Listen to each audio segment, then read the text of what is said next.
Yo siempre vi a mis viejos como un amor para toda la vida. Son la imagen que me viene siempre a la mente cuando alguien habla de ese tema. Ni príncipes, ni doncellas, ni besos bajo la lluvia. Siempre pienso en ellos. Todavía me acuerdo la primera vez que los vi como eso, como pareja. La primera vez que los dejé de ver como dos entidades separadas. Los dejé de ver como papá, el que llegaba cansado de trabajar, el que veía cualquier deporte que había en la tele, el que iba conmigo al club los fines de semana. Y mamá, la que me cuidaba, la que me cocinaba rico, la que me decía te quiero. Fue en mi cumpleaños. Había entrado en primer grado a un colegio nuevo y cumplía años en vacaciones de invierno. Ese era el combo perfecto para que nadie viniera a, a la fiesta, ya sea porque no podían, porque no querían o por ambas. Pero mi hija se obstinó en que no pasara eso. Ella se puso al hombro la misión de celebrar mi cumpleaños, con todo el peso que esa palabra implica. Y en un rapto de locura y de brillantez, decidió hacerlo como una fiesta de disfraces. Se encargó de invitar a todos los chicos que pudo y de hablar con las madres, en la época pre-WhatsApp, llamaba por teléfono a todas. Hasta hizo un padrón de los disfraces que iban a traer cada uno, para que no vinieran todos vestidos del Chavo, básicamente. Les exigió producción a todos y lo logró. Mi disfraz era un león, o por lo menos eso creo. En ese momento me parecía el mejor disfraz del mundo, pero viendo las fotos que encontré hace poco, no estoy seguro que si era un león o un caniche, no sé. Pero no me importó, tenía disfraz y era mi cumple. Nada es más caótico para un niño que la combinación de antifaces y azúcar.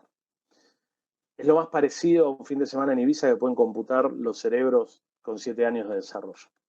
Me acuerdo de la pasé genial, jugué mucho, me divertí más. Fue un éxito para pocos, pero fue un éxito. Se acercó el final de la fiesta y en ese momento apareció la tradición que aparece en todo cumpleaños, que es la torta. Llegó la torta. La vi salir a mi mamá de la cocina con mi torta preferida, apagaron las luces y tenía un muñequito de Mazinger y 7 velitas la torta. Me acuerdo muy bien de eso. La soplé y mientras me rodeaban un chico vestido de cowboy, que no me acuerdo quién es, y mi hermana vestida de payaso, la vi a mi vieja que había sacado la foto de cumple. Esa foto que en la época predigital era una lotería. Nunca sabías lo que ibas a ver, lo que iba a pasar, pero yo la vi y supe que ella había capturado el momento. Sonreía con ese tipo de sonrisa que se ve en toda la cara, no nada más que en la boca. Estaba feliz porque había logrado lo que quería, había logrado que yo fuera feliz. Se ve que mi papá vio lo mismo en ese momento. Se acercó y le dio un beso, un piquito nada más. Lo había visto 1000 veces, todas las mañanas cuando se despedían, todas las tardes cuando se reencontraban, cada momento en el medio. Pero este fue distinto, no lo puedo precisar exactamente, tal vez fue la manera en la que se miraron, la dulzura, la sonrisa de ambos, pero los vi enamorados por primera vez. No es que no se quisieran antes, es que yo nunca lo había visto, no eran más mamá y papá, eran una pareja, estaban enamorados, eran uno, eran mis viejos. Y además siempre los vi de esta manera, nunca dudé que iban a estar juntos para siempre. Por más peleas y discusiones que vinieran, siempre volvían el uno al otro, indefectiblemente se encontraban. El tiempo pasó, yo crecí, cuando estaba en quinto año, mi viejo después de ir al médico tuvo que hacerse unos estudios. Como todo adolescente nunca le daba bola a esas cosas. Mis viejos eran viejos, pero no eran viejos. Ir al médico era una rutina, no podía pasar nada. Pero me di cuenta que esta vez fue distinto porque fueron a hacerse los estudios juntos. Como solía pasar en esa época, no nos contaron nada, porque a mamá y a papá no le pueden pasar cosas de humanos. Son indestructibles, son sabios, son eternos. Una semana después fueron a buscar los resultados y cuando volvieron nos dijeron a mi hermana y a mí que tenían que hablar con nosotros. Nos sentamos en el living, en el mismo lugar donde había soplado las velitas, y se podía sentir el aire espeso, se podía sentir la seriedad de lo que iba a pasar. Se podía sentir lo que yo ahora sé, pero en ese momento no me puedo ni imaginar. Esa noche mi papá nos dijo que tenía Parkinson. Trató de quitarle dramatismo, de hacerlo suave, como si no tuviera importancia. Nos contó los chistes típicos, que no era tan malo, que podía trabajar poniendo el azúcar a los churros, que podía bajar la temperatura de los termómetros. pero yo lo vi. Él se reía, pero yo lo vi. Por primera vez, en sus ojos vi una grieta en esa armadura que yo le había construido alrededor, ¿no? La mirada no coincidía con el resto de la cara, porque lo había asustado. Y yo empecé a tener miedo. Porque si él tenía miedo, yo tenía miedo. Porque él podía con todo, pero tenía miedo. Automáticamente miré a mi mamá y en la mirada de ella había otra cosa. Había dolor, sí, obviamente que había dolor. Pero también había amor y había paz, había calma. Ella se iba a encargar de todo, porque así era ella. Como se encargó de mi cumpleaños, se iba a encargar de esto. Ella amaba de una manera que yo ni siquiera puedo imaginar. Y después de contarnos, le agarró la mano a mi papá y le dio un beso idéntico al que había visto en el cumpleaños, pero más íntimo. Ese beso fue un mundo para mí. Yo vi una conversación en ese beso. Mi mamá le dijo que iba a estar siempre, que no lo iba a dejar y que lo iba a bancar en todas. Y mi viejo le dio las gracias. Y ese día la vida nos presentó a un amigo inseparable pero indeseado. Mi familia somos un nuevo integrante, no éramos más 4, ahora éramos 5, íbamos a ser siempre de 5, aunque no lo supiera en ese momento. Porque a partir de ese día mi familia tuvo Parkinson. Al principio los efectos eran nulos, casi imperceptibles, o eso pensaba yo. Resulta que esta enfermedad de mierda de la que tanto me río ahora, que uso para hacer humor, un poco para quitarle el poder que tuvo en mi casa y el peso que tiene, y un poco para poder transformar o lograr una alquimia con toda la mierda que hubo, tiene varios tipos. Y mi viejo tenía el tipo que, en vez de generar temblores, genera rigidez. Y yo, al no ver a mi papá temblar, me sumergí en el mar de la negación. Si no lo veo, no existe. Si no lo verbalizo, no está pasando. Pero el Parkinson se encargó de marcar su presencia. Como un nene caprichoso al que ignoran, empezó a hacer ruido, a demostrar que estaba, a romper cosas. Pero lo que nunca podía romper era ese amor. Vi como los mismos besos de despedida y bienvenida se transformaron en refugio. Dejaron de ser automáticos para ser significativos. En cada beso se juraban el para toda la vida que yo vi cuando sacaban la foto. Y la enfermedad se empecinó en que la viéramos. Se esforzó en hacerse notar. De a poco se fue robando a mi viejo y a mi familia como la conocía y las transformó en otra cosa. Y en ese avance fui perdiendo la relación que yo tenía con ellos. Ya no iba a jugar al tenis con él, no iba al club, no compartíamos tiempo libre. Y la atención de mi mamá giró completamente hacia mi papá. En los pocos momentos que no estaba pendiente de él, quería paz, buscar recreos del mundo que había montado. Y yo estaba celoso y enojado. Ahora lo veo, pero en el momento no me di cuenta. Decía cosas del estilo, le decía cosas a mi viejo del estilo de dale, apurate. Como si él no quisiera caminar rápido, como si se frenara a propósito. Porque la negación estaba muy metida en mí. Odiaba con todo mi ser lo que estaba pasando, pero no lo podía ver, no lo podía ver. Y por más que sea medio inseparable, era el causante de todo lo que me pasaba, yo lo corporizaba como frustración hacia mi papá. Necesitaba algo físico para descargarme. Necesitaba ponerle una cara. Yo estaba enojado con el Parkinson, pero eso lo canalizaba como frustración y la ligaba a mi viejo. Las visitas a la casa de ellos se transformaron en trámites. Llegaba, hacía lo que tenía que hacer y me iba. No quería estar ahí. No quería pasar tiempo con ellos, porque cada uno de esos momentos era un recordatorio constante de lo que yo no tenía, de lo que ya no éramos y de lo que ya no eran ellos. El momento vértice de nuestra relación fue en Mar del Plata. Mi familia siempre veraneó allá. Mi abuela tenía un departamento, teníamos amigos, teníamos conocidos, teníamos tradiciones. Una de esas tradiciones era ir juntos a la playa en el Renault 9 rojo de papá. Y la enfermedad había avanzado y por más que no quisiéramos con mi hermana, mi hijo quería seguir manejando. Él decía de medicado y sentado podía. Y el médico decía que no había problemas. En esa situación, no sé por qué, no había problemas. El médico lo veía una hora al mes, y yo lo veía todos los días y notaba el esfuerzo que hacía para cosas simples como lavarse los dientes. Me parecía una locura dejarlo, pero no me animé a hablar. No me animé a enfrentar ni a ellos ni al médico. Porque con 33 años todavía era un nene cuando discutía con él. Ni siquiera tenía que levantar la voz. Lo único que tenía que decir era, se terminó acá, y ahí se terminó.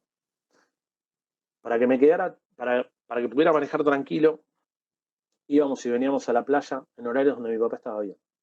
Para este tipo de enfermedades, la hora del crepúsculo es la peor. No sé por qué, pero se agudizan todos los síntomas.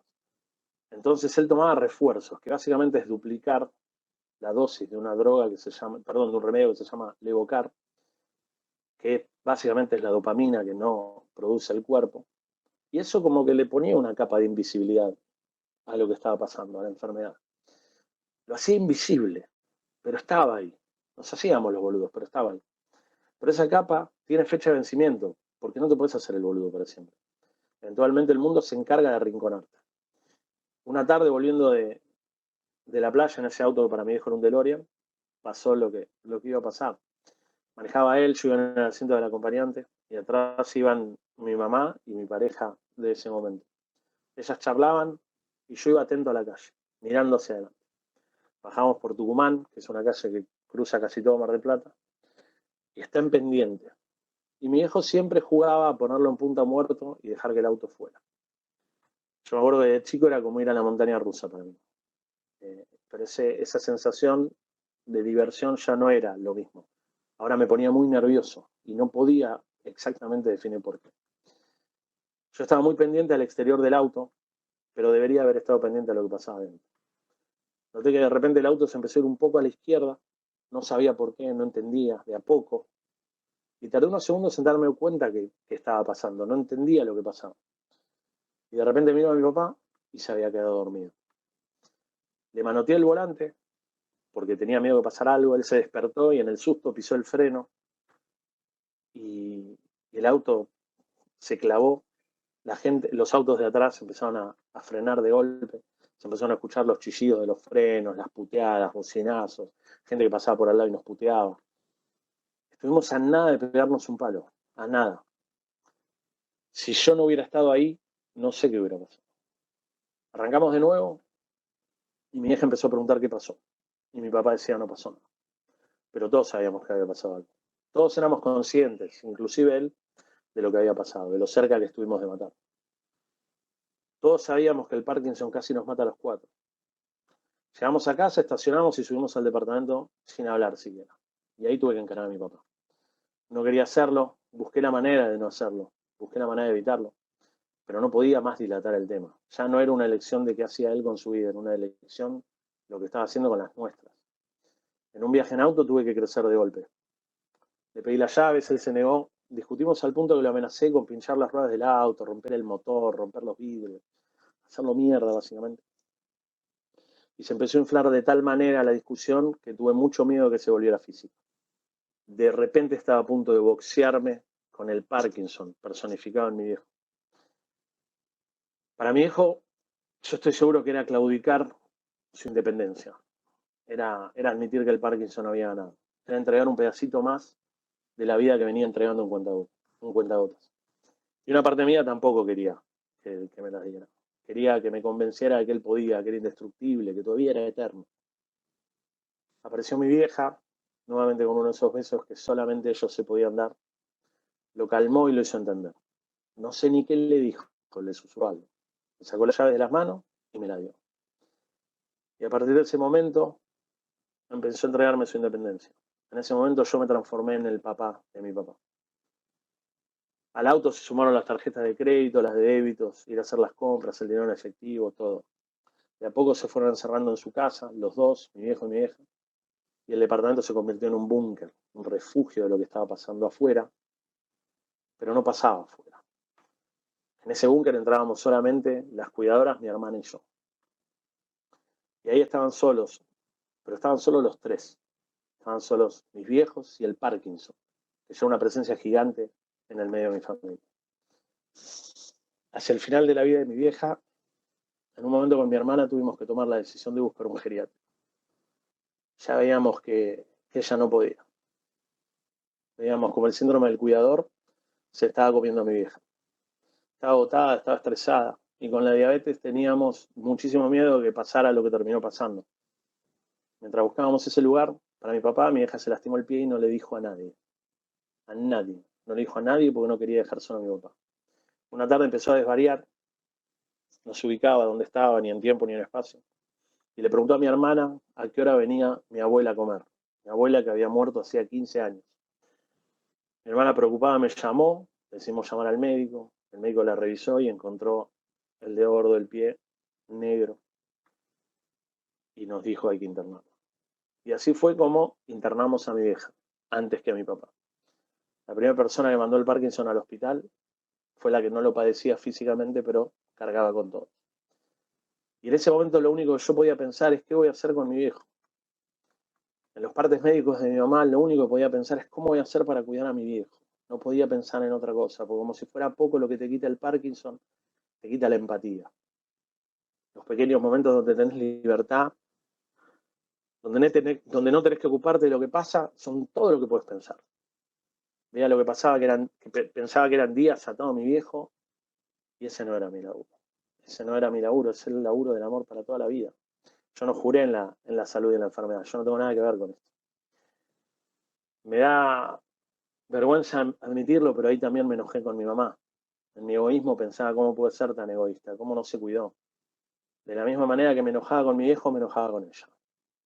Transfería la bronca y la corporizaba en el Parkinson, perdón, en mi vieja y en mi viejo, en los dos. Y de repente pasaron de ser las víctimas a ser los victimarios de lo que me pasaba a mí. A la semana de estar internada, mi hija tuvo un infarto masivo. De golpe colapsó. Lo único que le dijo a mi expareja, que en ese momento la estaba cuidando, fue cuida al gordo. Fue lo último que dijo. En el último momento, solo dijo eso. En ese momento todos pensaban que le estaba diciendo que me cuida a mí, pero yo sé que quería que lo cuidáramos a mi hijo. Fue lo último que pidió, que lo cuiden a él. Como que pasó la antorcha en ese momento. La subieron a terapia intensiva y nunca salió.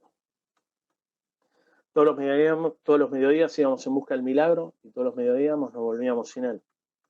Con los días tuvimos que tomar la decisión de dejar de mentirle a mi papá.